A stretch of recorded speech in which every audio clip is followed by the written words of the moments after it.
Bom dia, turma. Vamos continuar aí no capítulo 11, no imperialismo europeu. Hoje já vimos aí como foi esse imperialismo, né? As nações que estavam querendo repartir esse mundo como nessa imagem, não só a Inglaterra e a França. A gente viu também doutrinas impostas a essas pessoas que tiveram aí seus territórios dominados e também agora a gente vai falar aí nessa resistência, né? Essa resistência africana ao imperialismo. Como foi essa resistência, né? Esse processo de resistência? Vamos aí então, a partir da página 304, falar sobre isso. Essa resistência africana aconteceu. Esses países não chegaram lá na África, dividiram a África, como a gente viu aquele mapa na aula passada, dividiram o mapa na Conferência de Berlim e a dominação foi fácil, né? Não foi fácil. Para que essas nações europeias chegassem na África e as dominassem, houve uma resistência local, né? E aí essa resistência aí foi marcada por violência e pela dominação dos povos africanos, né? Durante esse período, houve diversas formas de resistência para preservar a cultura, visto que a gente viu que eles queriam impor a cultura do homem branco, né? Através daquela história de superioridade, do etnocentrismo, do determinismo. A gente viu essas questões na aula passada, né? Então, a primeira rebelião é a rebelião de Ashanti, né? Foi uma das principais reações contra o imperialismo britânico na África. Olha só, britânico é a Inglaterra. Então, quando se falar em imperialismo britânico, é a Inglaterra. Então, os britânicos tinham como estratégia fazer alianças com chefes locais. E aí era uma dominação pacífica. Mas quando não tivesse interesse desses chefes locais em estabelecer aliança, aí sim tinha aí uma dominação por meio da força, colocando no poder pessoas de confiança da coroa, né? De uma forma ou de outra teria aí a dominação. Então o destaque aqui é essa rebelião, os quais exigiam que os habitantes se entregassem, né, após destituírem os líderes locais. Os governantes selecionados pelos britânicos foram considerados ilegítimos, porque a população não aceitou. Então, nesse contexto, a gente tem a história de uma mulher, né, que é a rainha desse grupo, que passou a incentivar os guerreiros a resistirem a essa invasão.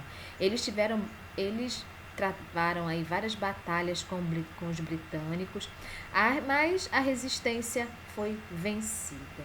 E aí a rainha foi capturada e deportada.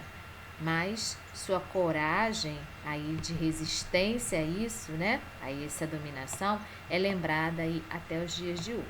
Outra resistência é a resistência Nandi, né?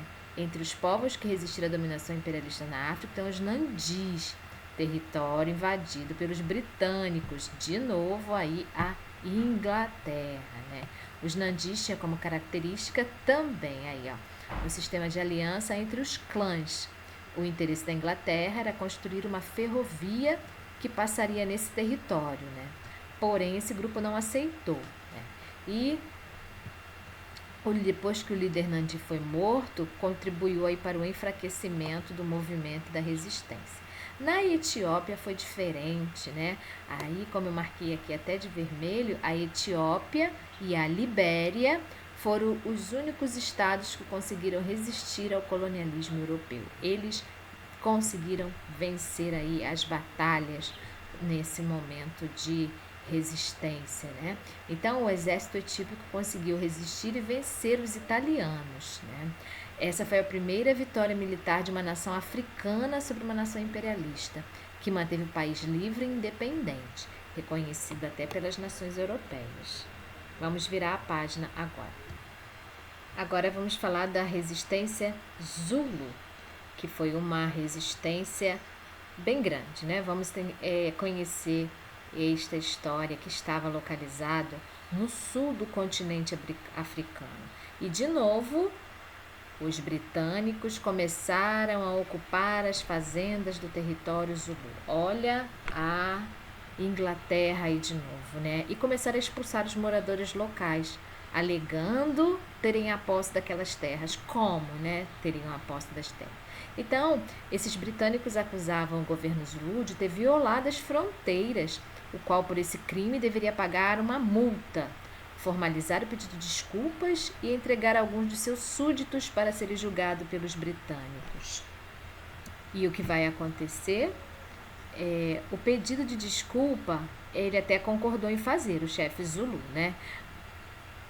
E pagar a multa, mas se negou a entregar os acusados de transpassar as fronteiras. E aí ele ordenou que desmantelasse seu exército e admitisse a entrada de missionários e entregasse o governo ao território britânico. Essa era a exigência dos britânicos.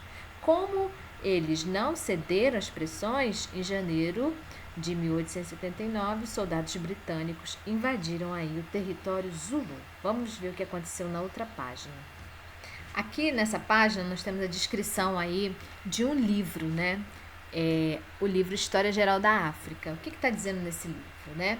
Que o exército britânico somava aí 45 mil homens com armas de fogo. E os Zulus tinham lanças, escudos e um número limitado de fuzis que não sabiam nem manusear direito. Então, aí, o que vai acontecer? Está escrito aqui, que eu marquei, os escudos eram ineficientes contra as balas, é claro, né? E qual foi o resultado? O resultado foi que em quase todas as batalhas, os Zulus sofreram perdas enormes ao tentarem se aproximar dos seus inimigos. Então, reparem, né, que não foi tão difícil vencer o reino Zulu, mas a resistência deles foi tão grande que foi aí que aconteceu uma guerra civil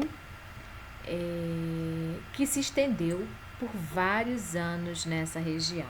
Aí embaixo, na apostila, vocês têm a imagem desenhada de como foi essa guerra. E dá para vocês perceberem aí que há o exército com armas de fogo e os habitantes aí do reino Zulu com suas lanças e com seus escudos. Então, foi muito fácil aí para a Inglaterra conseguir dominá-los. Vamos para outra página.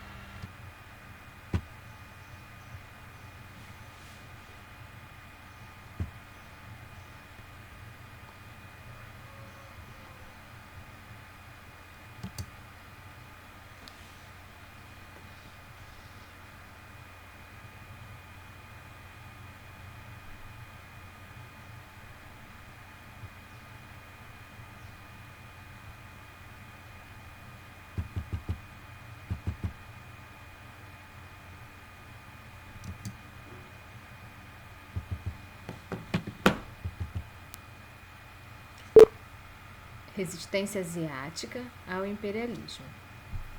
Assim como nos países africanos, também na Ásia houve aí movimento de resistência. A gente tem a revolta dos cipaios na Índia. Então, na Índia, a Inglaterra adotou uma política de exploração de mão de obra de recursos minerais. E o que eles vão fazer? Vão criar aí uma companhia das Índias Orientais e vão recrutar jovens indianos. Esses jovens eram explorados, recebiam baixos salários e vão se rebelar aí contra essa dominação da exploração britânica, né? Então, essa revolta foi apoiada aí, claro, por parte da população que se queixava aí dos britânicos. De novo, a Inglaterra, né? Então, resultado, milhares de mortes. Os britânicos tinham maior poderio militar, então conseguiram aí dominar a Índia. Em 1876, a Rainha Vitória foi proclamada a Imperatriz da Índia. consolidando aí a sua colonização britânica na Índia. Agora vamos ver o caso da China, né? Como foi aí essa exploração na China. A China, ela não estava muito interessada nos produtos do Ocidente, né? Estava aí com um período de estabilidade econômica e ela produzia seda, porcelana, chá, mas não estava interessada em expandir aí esse mercado para o Ocidente. Mas os ingleses desejavam ingressar aí no mercado chinês. De novo os ingleses. Então, como não havia interesse aí dos produtos ingleses na China, eles passaram a fazer o quê? A traficar o ópio, cujo consumo estava sendo disseminado entre a população da China. E aí o governo chinês vai reagir, né, com rapidez e vai declarar aí que esse ópio é uma droga nociva à saúde e proibiu aí o comércio e também apreendeu carregamentos, destruiu o ópio. E aí a Inglaterra vai declarar guerra à China e vai haver aí a primeira guerra do ópio. E, como a gente já sabe, o armamento militar inglês é bem maior, né? Então vai ter uma vitória inglesa e a China vai ser obrigada a assinar um tratado, o Tratado de Nanquim, que vai ter o quê? Vai ser aí a abertura de 5 portos de comércio aos britânicos, vai entregar a ilha de Hong Kong aos britânicos, o pagamento de indenização aos comerciantes que haviam sido prejudicados aí por essa guerra e a libertação dos prisioneiros que fossem súditos britânicos. Então, essa aí é a resistência chinesa que também não deu certo. Agora vamos fazer aí essa atividade da 310 e da 311. Até a próxima aula.